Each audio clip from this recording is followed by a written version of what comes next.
African market. Ugandan, Burundian, and Congolese diplomats, along with business associations, investors, and media outlets, took part in the business forum held under the theme Ethiopia, Africa's Global Force in Leather Production.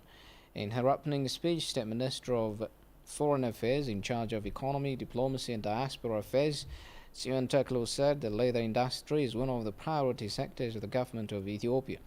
She said the attractive Ethiopian government incentives and opportunities created by the African Central Free Trade Area Agreement would benefit East African investors. Ambassador of Ethiopia to Uganda, Alam Tsahai Maseret, on her part, highlighted the benefits of joining the Uganda market, which is part of regional frameworks as COMESA and the East African community.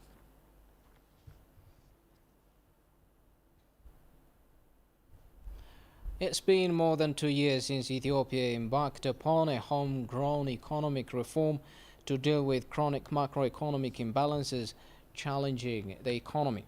Gutu Teso, who is an Ethiopian economist, suggests that the country's economic reform should mainly prioritize industrialization to effectively ease the problems that the country is facing. Emmanuel Jorge reports.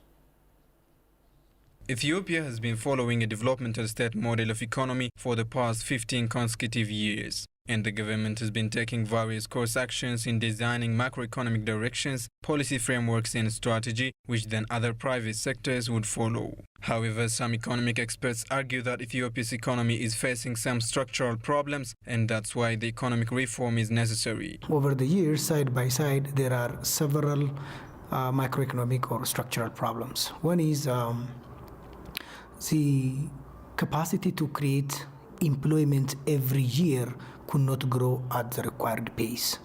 Secondly, the price stability in a country over years, the rate of inflation has been increasing over years to an extent that consumable goods happening to be expensive. These and all the other, like our trade balances and all the other macroeconomic, have been overheated and could not reach to a desired stage where Ethiopia can become a middle-income economy by the set target. So reform became inevitable.